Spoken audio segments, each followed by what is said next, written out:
আসসালামু আলাইকুম। আমার পরিবারে আপনাদের আরো একবার স্বাগত জানাচ্ছি। আশা করছি সবাই ভালো আছেন। আলহামদুলিল্লাহ, আমরাও ভালো আছি।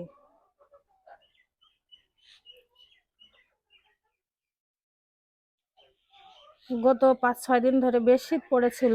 তবে আজকে শীতের প্রকোপ অনেকটাই কম। তবে রৌদ্র এখনো ওঠেনি।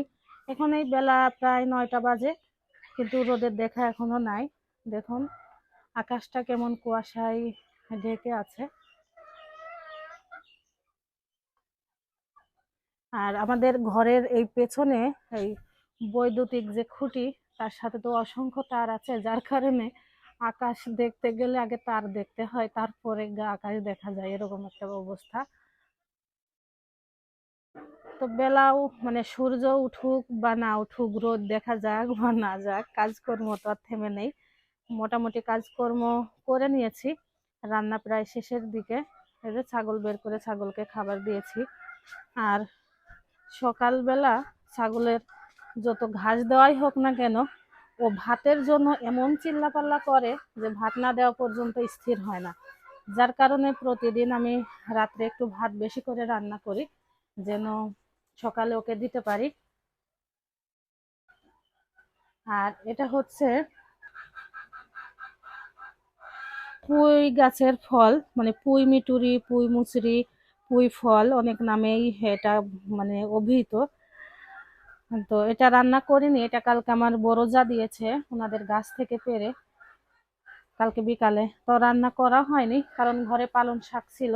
তো পালং শাক আগে না রান্না করলে নষ্ট হয়ে যাবে বলে, যে দেখুন পালং শাকের সবজি তরকারি রান্না করছি। পালং শাক, মূলা, 2টা আলু দিয়েছি, তার সাথে পালংয়ের ডাঁটা আছে, এই দিয়ে সবজি তরকারি রান্না করতেছি। আর মাছ রান্না করা হয়ে গিয়েছে। মাছ আমি ইন্ডাকশনে রান্না করেছি। আসলে এখন কি করি, চুলায় দুটো দিয়ে দিই, তাহলে আমার রান্নাটা তাড়াতাড়ি হয়। এই যে দেখুন মাছ রান্না করেছি, একটু ভুনা টাইপের করেছি হালকা ঝোল রেখে। আর এখানে 3টা ডিম সিদ্ধ দিয়েছি, ডিম সিদ্ধ করা হয়ে গিয়েছে। তার সাথে রাইস কুকারে ভাত বসিয়ে দিয়েছি, মানে একযোগে সবগুলো রান্না করে নিই, তাহলে আমার কাজের অনেকটাই সুবিধা হয়। আর যাদের ঘরে বাচ্চা আছে তারা অবশ্য ব্যাপারটা বুঝবেন বেশি, যে ছোট বাচ্চা থাকলে চাইলেও বারে বারে রান্না করতে আসাটা একটু কষ্টকর হয়ে যায়। কি আর করা যাবে, তারপরেও ভালো লাগছে। আর মেয়েকে নিয়ে দিনগুলো বেশ ভালো কাটছে, আলহামদুলিল্লাহ। কালকে বিকালে আমি, আমার মেয়ে আর মেয়ের বাবা একটু হাঁটতে গিয়েছিলাম। ততক্ষণ দুজনে আসলে যখন সংসারে কাজকর্ম বাদে বসে মানে কোথাও ঘুরতে যাওয়া হোক বা একান্তে সময় কাটানো হোক, তখন কিন্তু নিজেদের অনেক কথাই মনে হয় বা বলা হয়ে যায়। তো তখন বলছিলাম যে দেখো কতটা মানে অনেকটা বছর দুজন একসাথে, তবে আলহামদুলিল্লাহ কখনো কোনো অসুবিধা হয়নি, দিনগুলো বেশ ভালো কাটছে। আর সম্পর্কের অবনতি হয়নি, আলহামদুলিল্লাহ। এটা সব থেকে বেশি প্রয়োজন সাংসারিক জীবনে, যে সম্পর্ক যেন অটুট থাকে। তো আলহামদুলিল্লাহ এদিক দিয়ে ভালো আছি, আল্লাহ পাক ভালো রেখেছেন। আল্লাহর কাছে অসংখ্য শুক্রিয়া, যেন আল্লাহ এরকমই রাখেন সব সময়। একটা জিনিসের অভাব ছিল, সেটা আমার একটা সন্তান ছিল না, তো আল্লাহ পাক সেটাও দিয়েছেন, এখন একেবারে পরিপূর্ণ। যাক, রান্না বান্না হয়ে গেল প্রায়। আর বর্ণমালার বাবা কেউই ঘুম থেকে ওঠে নাই। আমি তরকারি চুলাটা বন্ধ করে দিই, তরকারি হয়ে গিয়েছে।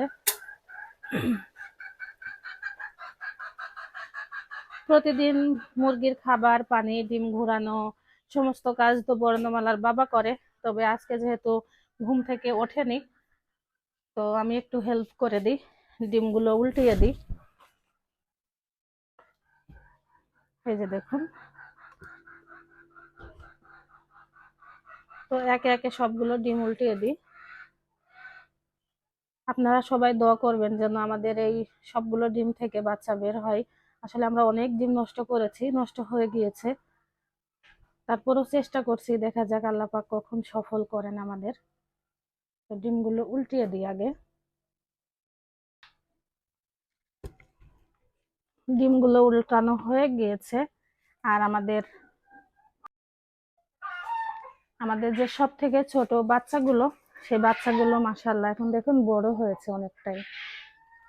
এই 19 থেকে 20টা বাচ্চা আছে এখানে।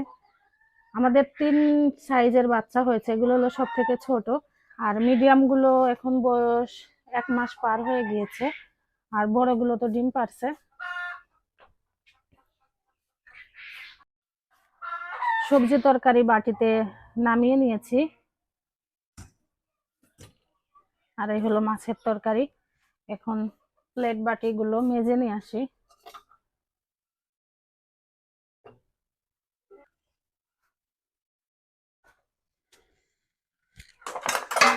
এখন এই সব প্লেট বাটি ধুয়ে নেব। আর আমার মেয়ে ঘুম থেকে এখনই উঠলো, তো প্লেট বাটি আগে ধুয়ে নিই, তারপরে ওকে কোলে নেব, হাত মুখ ধোয়াবো।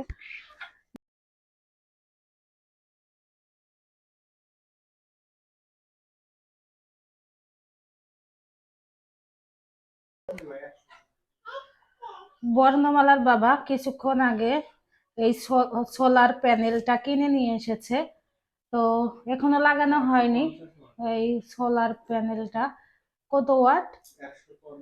150 ওয়াট। আর ব্যাটারি তো আমাদের আগে থেকেই ছিল, ওইটাই লাগানো হবে। আর তার সাথে এই সোলার প্যানেল দিয়ে তো আর এই যে সিলিং ফ্যান ওটা চালানো যায় না, তো এর জন্য আলাদা যে ফ্যান হয় সেই ফ্যান একটা নিয়ে এসেছে। আসলে এখন শীত আছে, তো অল্প দিন পরে তো শীত চলে গিয়ে গরম শুরু হবে। তো পূর্ব প্রস্তুতি গরমের। তো আর 2টা ফ্যান চালানো যাবে, আপাতত একটা নিয়ে এসেছে টেবিল ফ্যান, তো এটা এখন সেট করবে। মেয়ে এখানে বসে আছে, আমরা কি করছি সেটা সে দেখছে। কি করছো? এই যে, কি করছো?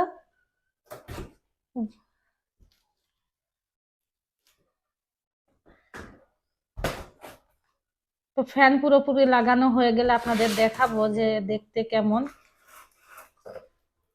5 পাখা, তাই না?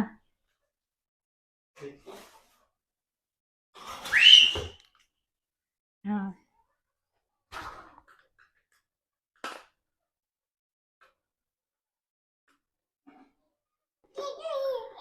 টেবিল ফ্যান লাগানো হয়ে গিয়েছে, আমাদের মিস্ত্রি সাহেব লাগালো।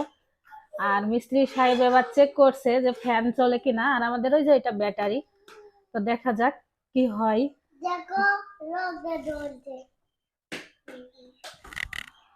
আলহামদুলিল্লাহ, মিস্ত্রি সাহেব পুরোপুরি সাকসেস।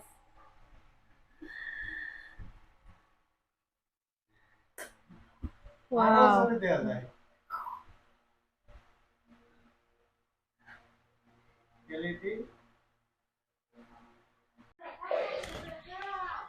এবার প্লেটটা উপরে লাগানোর পালা, মানে সোলার যে প্যানেলটা সেটা উপরে লাগানোর জন্য বর্ণমালার বাবা চলে এসেছে নিয়ে, এখন আনবক্সিং করছে। গরমের দিনে এটা কিন্তু অনেক উপকারে দেবে। সব সময় তো আর বিদ্যুৎ থাকে না, মাঝে মাঝে তো লোডশেডিং হয়। মাঝে মাঝে কি গ্রামে, আমাদের এখানে অধিকাংশ সময় লোডশেডিং হয়। তারপরে আমাদের যেহেতু মানে বর্ণমালার বাবার কম্পিউটারে কাজকর্ম করতে হয়, সেক্ষেত্রে বিদ্যুৎ না থাকলে উম, এই ওয়াইফাই লাইনটাও বন্ধ হয়ে যায়। তো আমরা যদি এই সৌরবিদ্যুতের সাথে ওয়াইফাই লাইনটা কানেক্ট করি, তাহলে সব সময় বিদ্যুৎ মানে ওয়াইফাইয়ের যে নেট সার্ভিস পাওয়া যাবে। তার সাথে সাথে লাইট ফ্যান এগুলো বেশ উপকারে আসবে।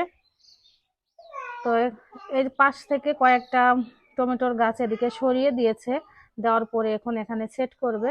তো পুরোপুরি আগামীকাল আপনাদের সাথে ইনশাল্লাহ শেয়ার করব। আজকে এ পর্যন্তই। আপনারা ভালো থাকবেন, সুস্থ থাকবেন, সাবধানে থাকবেন, আমার পরিবারের জন্য দোয়া করবেন। আসসালামু আলাইকুম।